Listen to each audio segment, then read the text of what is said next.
நந்தன் பாட்டு வெளியீட்டு விழாவிற்கு வருகை தந்திருக்கிற என் உயிர்க்கினிய உறவுகள், பெரிதும் நான் போற்றுகிற மதிக்கிற ஊடகவியலாளர்கள், இங்கே அமர்ந்திருக்கிற என் அன்பிற்கினியவர்கள் அனைவருக்கும் என்னுடைய அன்பும் வணக்கமும். நந்தன் பாட்டு வெளியீட்டு விழா என்று இதை சொல்வதை விட பல நூறு ஆண்டுகளாக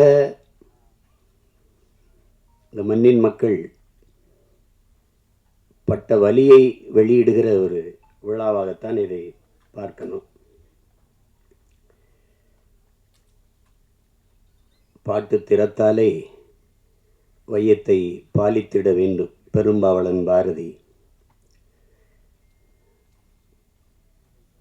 பன்னொன்று பாடடி இன்பக் கற்கண்டு பரிமாறு துயர் தீரும் இது நல்ல தொண்டு என்று பாவேந்தன் பாரதிதாசன்.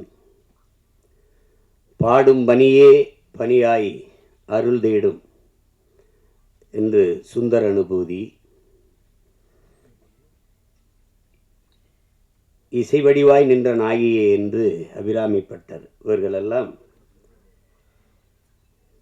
பாடி இந்த இசையால் உலகத்தின் எல்லா துயரங்களையும் போக்க முடியும், அளப்பரிய இன்பத்தை அடைய முடியும். இசையால் இறைவனையே மயக்க முடியும், இறைவனையே காண முடியும் என்று எண்ணற்ற பெருமக்கள் தங்கள் பாக்களால் நிரூபித்திருக்கிறார்கள். ஆனால் இந்த இசை, நந்தன் வெளியிடுகிற இசை, இறைவனை காண அல்ல, ஒரு நல்ல மனிதனை காண்பதற்கு, மானுடமுள்ள ஒரு மனிதனை காண்பதற்கு அவன் வெளியிடுகிற இசை.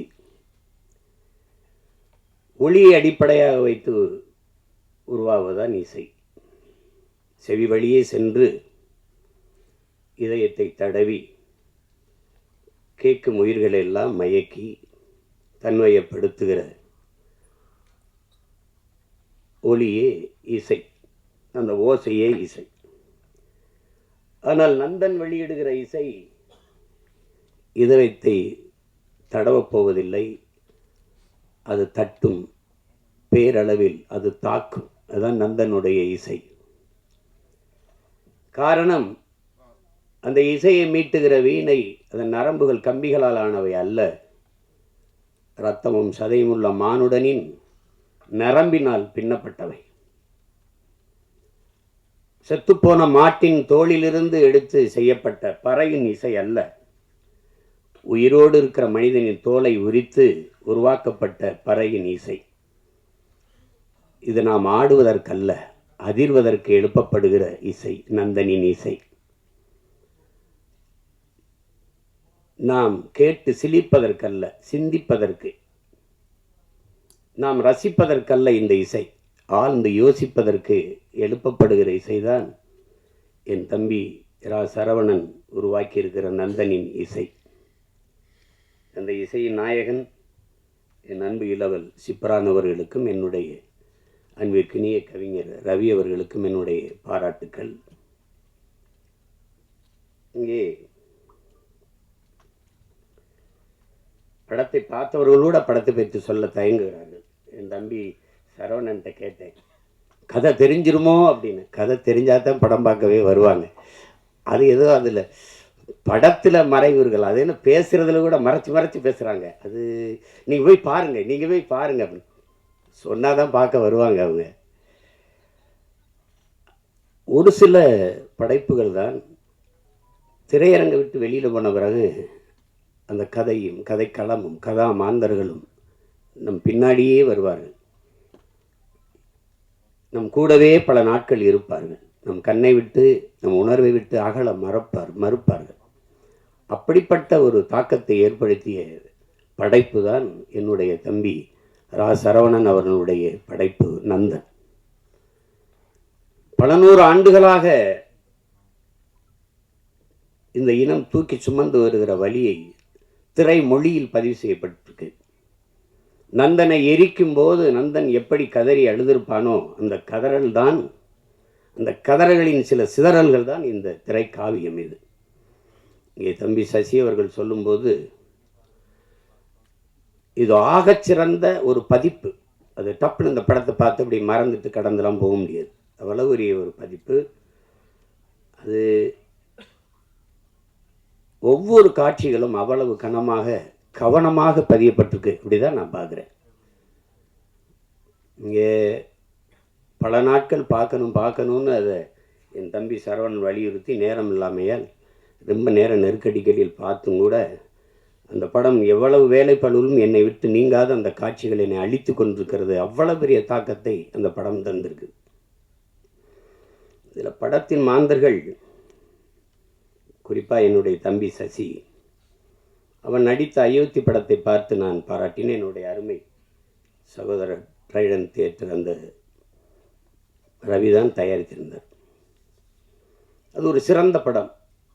ஆனால் என் தம்பி சசியாகவே இருப்பான். அதில் அது கதாபாத்திரம் அவனை நகர்த்தும். ஆனால் இந்த கதையில், இந்த படத்தில் முதல் பதிவிலிருந்து சசியை நீங்கள் மறந்து விடுவீர்கள். சசி என்ற ஒரு நடிகன் நீங்கள் இதுவரை திரையில் பார்த்த அந்த கலைஞன் இல்லை. உண்மையிலே அது கூடுப்பானையாகவே வாழ்ந்திருப்பான். அப்படி ஒரு உடல் மொழி, அவனுடைய உரையாடல், உச்சரிப்பு அவ்வளவு அருமையான ஒரு வெளிப்பாடு. அதை எவ்வளவு பாராட்டினாலும் தகும். அதற்கு பிறகு அது புதிய அறிமுகமாக இருக்கிற சுருதி அவர்களுடைய கதாபாத்திரம், அதனுடைய பங்களிப்பு, புதியவர் என்று யாரும் சொல்ல முடியாது திரையில். என்னுடைய தம்பி சமுத்திரக்கனி படத்தில் சிறிய நேரம் வந்தாலும் அதுதான் அது. இந்த சமூகம் ஒரு மானுடனை எப்படி பார்க்கணும், சக மனிதனை அப்படிங்கிறத அந்த கதாபாத்திரம் சொல்லுது. ரொம்ப ஆழமான கதாபாத்திரம். இந்த மொத்த திரைக்கதையை தூக்கி நிறுத்துகிற ஒரு ஒரு ஒரு ஒரு ஒரு கதாபாத்திரம் இருக்குது. அதை நடிச்சிருக்கிறவன் என் தம்பி பாலாஜி சக்திவேல். நானும் என் தம்பி சசியும் பேசிகிட்டு இருக்கும்போது, பாலாஜி என்னடா அப்படி நடிச்சிருக்கான் அப்படி. அவன் கதாபாத்திரம் மட்டும் மொத்த படத்தையும் தாங்கி நிறுத்து. ஒரே தூணில் ஒரு பெரிய கட்டடத்தை தாங்கி நின்னா அப்படியோ அப்படி நிற்கிது அந்த கதாபாத்திரம். அவ்வளவு சிறப்பாக அது செஞ்சுருக்காங்க. அது சும்மா சொல்ல முடியாது. தம்பி ஜிப்ரான் அவருடைய இசை, தம்பி சமுத்திரக்கனி குறிப்பிட்டது மாதிரி, ஒரு அழகான நிறைய பூக்களை வச்சு கோர்க்கிற போது ஒரு நார் தான் அதை தாங்கியிருக்கும். அது மாதிரி நிறைய காட்சிகள் அவருடைய இசையால் அப்படி அது அந்த அந்த தாக்கத்தை மிக அருமையாக பின்னணி இசையில் அவ்வளவு அருமையாக செஞ்சுருக்காரு.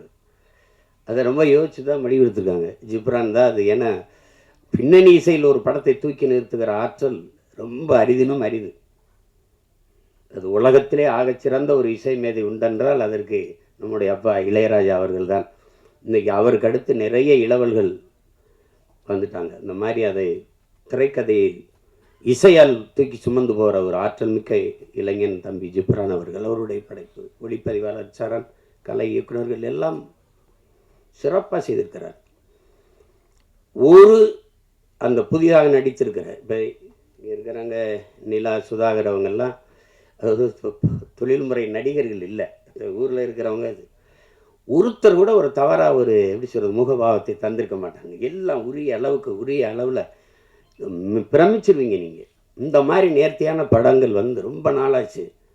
நம்முடைய வணக்கத்திற்குரிய ஐயா மகேந்திரன், என்னுடைய அப்பா பால்மேந்திரா, அப்பா பாரதி ராஜா, இவருடைய படங்களில் தான் அவ்வளோ பெரிய நேர்த்தி இருந்தது, அவ்வளோ ஒரு தாக்கம் இருந்தது. ஆனால் சில படங்கள் பொழுதை போக்கும். அதுக்கு வரியே நம்ம கேளிக்கை வரின்னு தான் விதிக்கிறோம். அது பொழுது போக்கும். ஏதாவது ஒரு அரிதிலும் அரிதான படங்கள் தான் பொழுதை நல்ல பொழுதாக ஆக்கும். இது ஆகச்சிறந்த பொழுதாக அந்த 2 மணி நேரம் 5 நிமிடத்தை சிறந்த பொழுதாக ஆக்குகிற ஒரு திரைக்காவியம்தான் நந்தன்.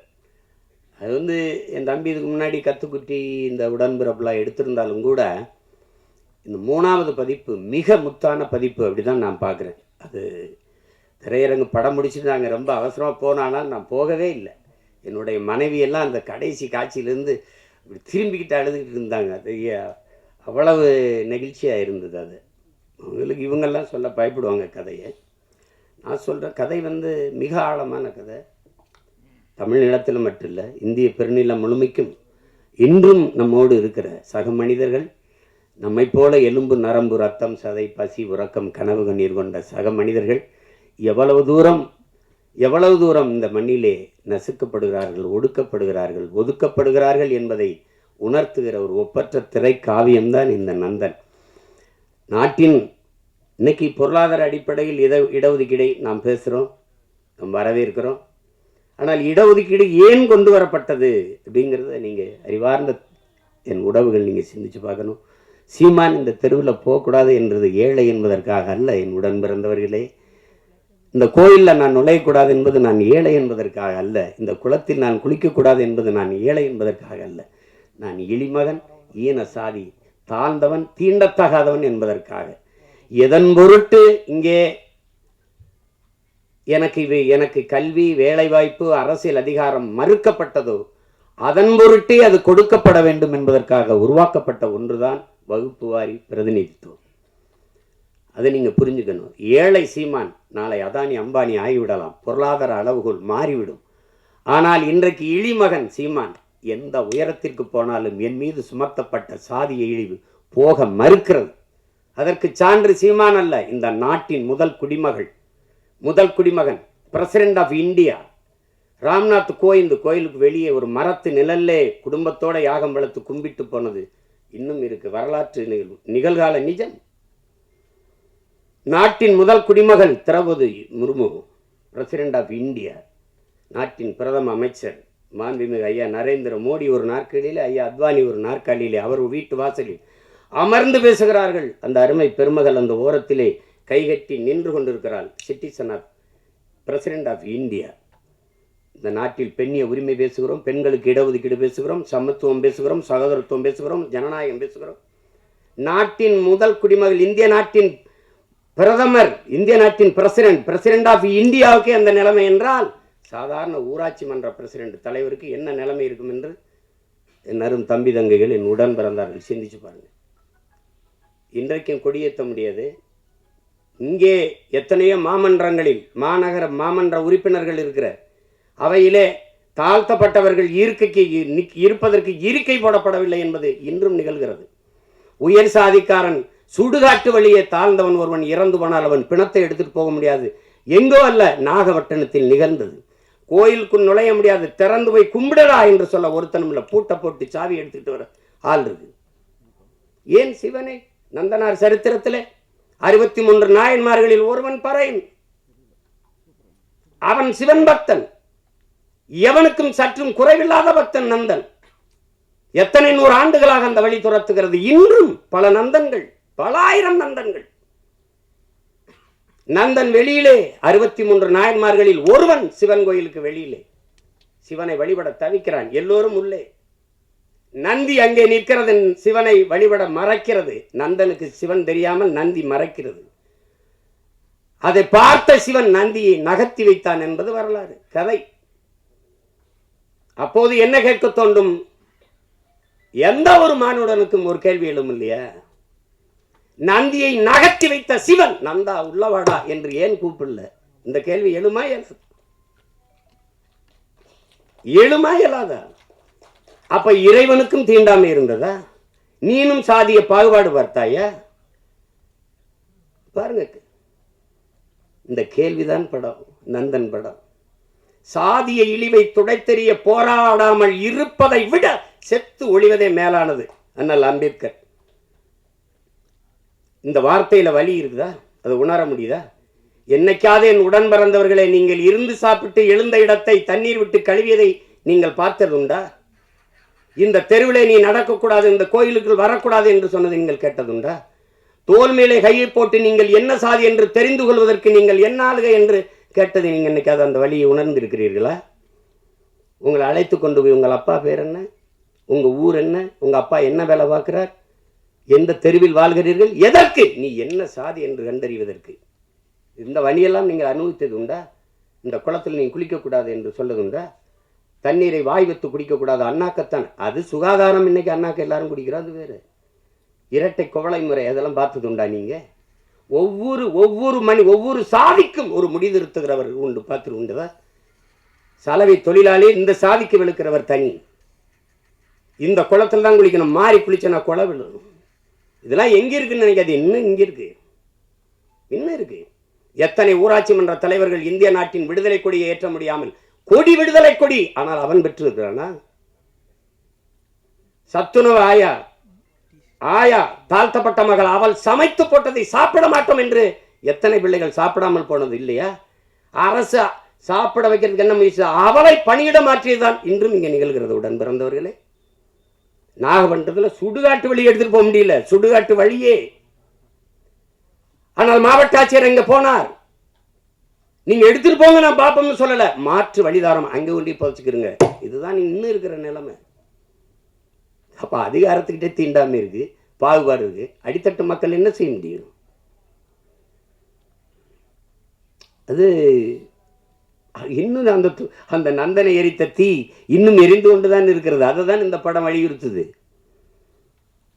நீங்க சாதியை ஏற்றதாள்களை வைத்துக் கொண்டு சமூக முன்னேற்றம் மேம்பாடு என்று பேசுவது மலக்குழியின் மேலே நீங்கள் போடுகிற மல்லிய பந்தலுக்கு சமம்ங்கிறாரு இந்த அம்பேத்கர். அதான் இங்க நடக்குது, இன்னும் நடக்குது. ஆனா நம்ம சகோதரத்துவம் பேசுவோம், சமத்துவம் பேசுவோம். இந்திய அரசியல் அமைப்பு சட்டம் கொடுத்தது தமிழ்நாட்டுக்குள்ள 42 தொகுதி ஆதி குடிகளுக்கு, 2 தொகுதி பழங்குடி. ஆனால் அரசியல் அமைப்பு தந்ததை தவிர இந்த கட்சிகள் கொடுத்தது எத்தனை? ஒண்ணும் கிடையாது. அந்த முறை மட்டும் இல்லை என்றால் ஒருவன் கூட ஒரு சீட்டு கொடுத்துருக்க. இந்த காலத்திலையும் பொது தொகுதிக்கு நிறுத்துறதுக்கு, பொது தொகுதிக்கு ஆசைப்படக்கூடாதுன்னு சொல்றதெல்லாம் இருக்கத்தானே செய்யுது.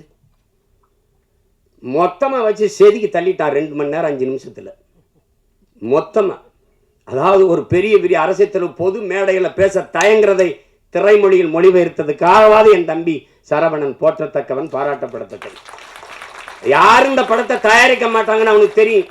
இந்த கதையை சொன்னா ஏத்துக்க மாட்டான், பயப்படுவான். ஆனால் பயப்படாம துணிஞ்சு அவன் என்ன பெரிய கோடீஸ்வரனா, பிச்சை எடுத்து அங்க 1000 வாங்கியிருப்பான், இங்க 2000 வாங்கியிருப்பான், இங்க 1 லட்சம் வாங்கியிருப்பான், 50,000 இருப்பான். அதை சேர்த்து வச்சு குருவி சேர்த்த மாதிரி வச்சு இந்த படத்தை எடுத்துட்டான். அந்த படத்தை எவ்வளவு திறமை இருந்தாலும் வாய்ப்பில்லை என்றால் அது வெளிப்படாது. ஆனால் இவ்வளவு ஒரு அற்புத திரைப்படத்தை கொண்டு போய் சேர்க்கிறேன்னு துணிந்து வந்த இந்த மகன் ரவி, ட்ரேடன் ஆர்ட்ஸ் ரவி, எவ்வளவு வேணாலும் பாராட்டலாம். நெருக்கடியான நேரம் தான். நட்புக்காக என் தம்பி சமுத்திரக்கனி எல்லாம் அவன் 3 நாள் தேதி வாங்கினா, ஆனா ஒரே நாள்ல நடிக்க வச்சு மொத்த காட்சி எடுத்துட்டு அனுப்பியிருக்கான். இப்ப நான் நேற்று ராத்திரி இரவுல இறங்கி இப்போ போகணும், திருப்பி உடனே போய் இரவில் எனக்கு மதுரையில் பொதுக்கூட்டம், திருப்பி போனாலும் என் தம்பிகள் மேலே நான் வச்சிருக்க பேரன்பு. ஒரு தம்பி படம் எடுத்தாலே வருவேன், எல்லா தம்பியும் சேர்ந்து எடுத்திருக்கான். படத்தை சொதப்பி வச்சா போடான்னு திட்டிட்டு போவேன். நல்லா வேறு எடுத்திருக்கான், ரொம்ப நல்லா வேறு எடுத்திருக்கான். அவன் கூட்டி வரல சரவணை, படம் என்னை அழைத்து வந்திருக்கு, நீ பேசு, படத்தை பற்றி பேசு. எல்லாரும் அற்புத பங்களிப்பு. ஒழிப்பதெல்லாம் சின்ன சின்ன பசங்களா இருக்கிறாங்க. திறம்பட்ட ஆளுமை எல்லாருமே வெளிப்படுத்திருக்காங்க. அதில் குறிப்பாக நான் பொறாமைப்பட்டது ஒன்று இருக்கு. என் தம்பி சமுத்திரக்கனியின் கதாபாத்திரம், அந்த காட்சி அவன் நடித்து அந்த ஒரு நாளை எனக்கு கொடுத்துருக்கூடாதாடா அப்படின்னு சரவணனை திட்டினேன். சசிகிட்ட கூட சொல்லிட்டேன், அந்த கதாபாத்திரத்தை என்ன நடிக்க வச்சிருக்கலாம்லடா. ஏன்னா நான் தான் அவன், என்னுடைய கதாபாத்திரம் தான் கனி நடிச்சிருக்கான், அருமையாக நடிச்சிருக்கான். அவன் அப்பப்போ அப்படி எங்கேயாவது அவன் போகிறான். இப்போ நான் எனக்கு ரொம்ப பொழுதுனா விஜய் சூப்பர் தான் பார்ப்பேன். என் மகன்கிட்ட வீட்டு திரை போடலாம்னா, அப்போ தெலுங்கு டப்பிங் படத்துக்குலாம் எதுக்குப்பா வீட்டு திரைன்னு கேட்குறான். அந்த மாதிரி பார்ப்பேன். அதில் எந்த படம் பார்த்தாலும் என் தம்பி இருக்கான். மகேஷ் பாபோட நடிக்கிறான், ரவி தேஜாவோட சண்டையை போடுறான், அங்கே பார்க்குற எல்லாரோட இருக்கான். நான் சொன்னேன், டேய் சசியா எப்போ எந்த படத்துலையும் இருக்கான்டாவன். அவங்க கேமரா இல்லாமல் கூட போனாலும் போவாங்க. இவருக்கு தம்பி கனி இல்லாமல் படப்பிடிப்பு போக மாட்டாங்க இவருல. அந்த நேரத்துலையும் பார்த்தா இப்போ சொல்லிட்டு இருப்பான், காலையில் 6 மணிக்கு தூங்காமல் குளிச்சுட்டு வந்துருக்கான். அண்ணன் தூங்கிடுவா கொஞ்சம் நேரம் கேட்குறான். இப்போ திருப்பி அவன் தேனிக்கு போகணும், நான் மதுரைக்கு போகணும். அத்தனை ஓட்டங்களுக்கு இடையில ஒரு கொஞ்சம் நேரம் நில்லுங்கடான்னு இந்த படம் நிறுத்தி வச்சிருக்குன்னா அது காரணம் இந்த படத்தில் இருக்கிற தாக்கம்தான். நான் சும்மா சொல்ல, நல்லா இருக்குன்னா நல்லா இருக்கு, நல்லா இல்லைன்னா அப்புறம் போயிட்டு பேசட்டா. என் தம்பி பொண்ணு பார்க்க போன கதை தான் சொல்லுவாங்கல்ல, நான் போயிட்டு வரட்டா அப்படின்னு. நீங்கள் இது எவ்வளவு காலத்தில் இருந்து இருக்குது பாருங்க. இன்னைக்கு நேற்று நம்மளை தொடரல. பிறப்பு ஒக்கும் எல்லா உயிருக்கும் என்று பாட வேண்டிய தேவை ஏன் வள்ளுவ பெருமகனாருக்கு வந்தது? பகுத்துண்டு பல் உயிர்கள் ஓம்புக என்று ஏன் சொல்ல வேண்டிய அவசியம் இருந்தது? சாதி இரண்டொழிய வேறில்லை சாற்றுங்கால் நீதி வழிவா நெறிமுறையில் மேதினியில் இட்டோர் பெரியார் இடாதார் இழிகுலத்தோர் பட்டாங்கில் உள்ளபடி என்று பாட வேண்டிய அவை பெருமாட்டிக்கு ஏன் வந்தது?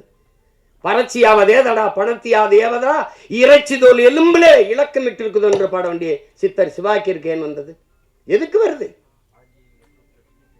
யாரு மேல கீறினாலும் ரத்தம் ஒண்ணுதான். ஆக மொத்தம் நீ நானும் 10 மாதம் தான். தாத்தா பட்டுக்கோட்டைக்கு ஏன் வந்தது? சாதிகள் இல்லையடி பாப்பா குல தாழ்ச்சி உயர்ச்சி சொல்லல் பாவம் நீதி உயர்ந்த மதிகல்வி அன்பு நிறைய உடையோர் மேலோங்கிறான். யாரு? பாரதி. என்ன எல்லாம் கேட்பான், பாட்டன் பாரதிங்கிற. அப்படி சீமானுக்கு எப்படி பாரதி பாட்டன் ஆயிட்டா அப்படின்னு வெறிவர் மலையா? பெரியாரது எல்லாருக்கும் தந்தையா இருக்கும்போது பாரதி எனக்கு பாட்டனா இருக்கிறதுல என்ன உங்களுக்கு பிரச்சனை? என்ன பிரச்சனை? சோனியா காந்தி அன்னையா இருக்கும்போது பாரதி எனக்கு பாட்டனாவும் ஊவேசா எனக்கு தாத்தாவா இருக்குல்ல, என்ன பிரச்சனை? சாதிகள் இல்லையடி பாப்பா என்று பாடியவனை பாப்பான் என்று சொல்லிக் கொடுத்தவன் எவங்க? எப்படி இருக்கு? ஆழ்ந்து போங்க, வலிக்கும், இறங்குங்க. நான் இப்படித்தான் என் வீட்டு வாலி விழுந்துருச்சுன்னு தான் கிணத்துக்குள்ள குதிச்சேன். மூழ்கி போகும்போது என் பரம்பரையே உள்ள கிடக்குன்னு தெரிஞ்சு முதல்ல என் வாலி எடுக்கத்தான் இறங்கினேன் நான் கிணத்துக்குள்ள.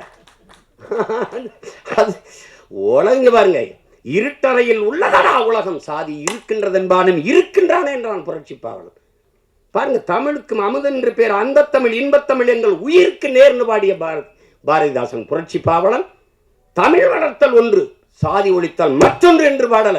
சாதி ஒழித்தல் ஒன்று, நல்ல தமிழ் வளர்த்தல் மற்றொன்று. நான் முதல்ல ஒழிக்கணும்டா சாதி. என்ன கடவுள் வெறி சமய வெறி கண்ணன் நிகர் தமிழுக்கு நோய் நோய் நோயே இடை வந்த சாதி எனும் இடர் ஒழிந்தால் ஆள்வது நம் தாய் தாய் தாயேன்னா அதை ஒழிக்கணும்டா அப்படின்னா. அப்புறம் எங்கிட்ட சகோதரத்துவம் சமத்துவம் ஜனநாயகம் ஏன் பேசுற? ஏன் பேசுற? மக்கள் அப்படி இருக்கானா? இல்ல. அயோத்தியில ஒரு பொது தொகுதியில் அகிலேஷ் யாதவ் ஒரு தாழ்த்தப்பட்ட தமிழ் ஒரு மகனை நிறுத்தி பொது தொகுதியில வென்றான். மக்கள் சரியாக இருக்கான்.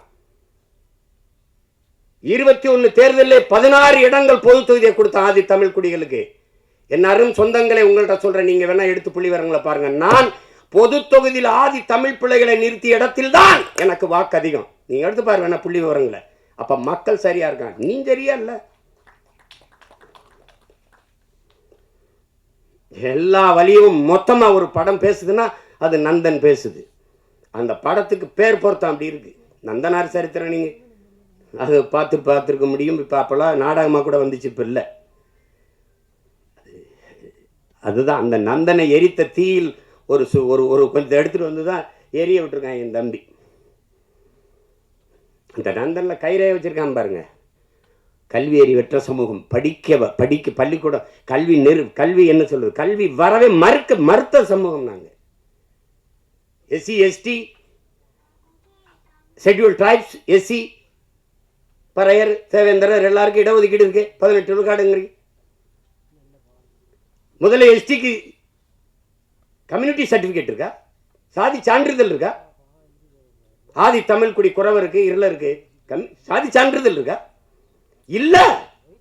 திருவண்ணாமலை மாவட்டத்தில் இல்லாம போராடும் போது இங்கிருந்து நான் வண்டி எடுத்துட்டு போய் அந்த மக்களோட உட்கார்ந்து பள்ளிக்கூடத்தை விட்டு கர்ப்பிணி பெண்கள் வேலைக்கு போகாம அந்த குறவர் குடி மக்கள் உட்கார்ந்து போராடும், அவங்களோட உட்கார்ந்து போராடி 3000 பேருக்கு சாதி சான்றிதழை நான் பெற்றுக் கொடுத்திருக்கிறேன் என்றால் அப்ப எந்த நிலைமையில் அவன் மக்கள் இருக்கான்? சாதி சான்றிதழ் இல்லாதவன் என்ன சலுகையை பெற முடியும்?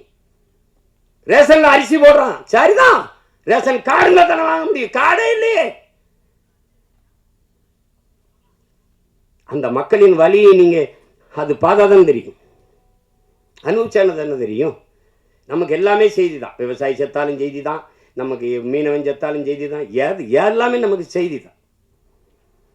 ஆனால் இந்த படத்தை பார்த்துட்டு அப்படி கடந்து போக முடியாது. பத்திரிகை இதழியல் உறவுகளுக்கெல்லாம் நம்ம போட்டு காமிச்சாரா இல்லையான்னு தெரியல. நீங்கள் பார்க்கும்போது நான் பேசுகிற அந்த உணர்வு உங்களுக்கு புரியும். அது அவ்வளவு சிறந்த ஒரு படைப்பு. அதுக்கு எடுக்கிறதுக்கு ஒரு அசாத்திய துணிவு வேணும். கதைக்களத்தை முதல்ல உள்வாங்கணும். அந்த கதாபாத்திரங்களை அந்த திரைக்கதை அவ்வளவு செறிவா அவர் அந்த வழியை ஏற்படுத்துகிற அளவுக்கு செதுக்கிட்டார். ரொம்ப அசாத்தியமான ஒரு படைப்பு. சமீப காலத்தில் ஒரு நீங்கள் தெருவில் நடந்துக்கிட்டே போகும்போது ஒரு அழகான ஒரு இடத்த பார்த்தா நின்று கொஞ்சம் நேரம் பார்ப்பீங்கள்ல, அப்படி எத்தனையோ படம் பார்த்து நீங்கள் கடந்து போனாலும் நந்தன் படத்தை கொஞ்சம் நேரம் நின்று அப்படி பார்ப்பீங்க. அப்படி ஒரு தாக்கத்தை ஏற்படுத்தக்கூடிய படம். அதுங்க நம்ம இன்னைக்கு இல்லை, எத்தனை பேர் எத்தனை முன்னோர்கள் நம்ம முன்னோர்கள் பாடியிருக்காங்க சாதிய இழிவு தீண்டாமை கொடுமைக்கு. தாத்தா முத்துராமலிங்கத்தவர் அவர்களை இன்னைக்கு இல்லை, அந்த சாதியவாதியாக தான் இந்த சமூகம் பார்க்குது, போட்டு அப்படி கட்டமைக்குது. சாதிய எண்ணம் கொண்டவன் அரசியலுக்கு வந்தால் நாடு நாசமாகி முடியும் பேசுனது அவர் தான். சாதிய சிந்தனை கொண்டவன் இறைவனையே வழிபடார்கதையற்றவன் அவர் தான்.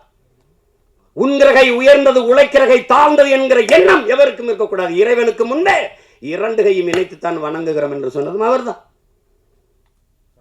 பிறப்பில் இல்லை தாழ்ந்தவன் உயர்ந்தவன்.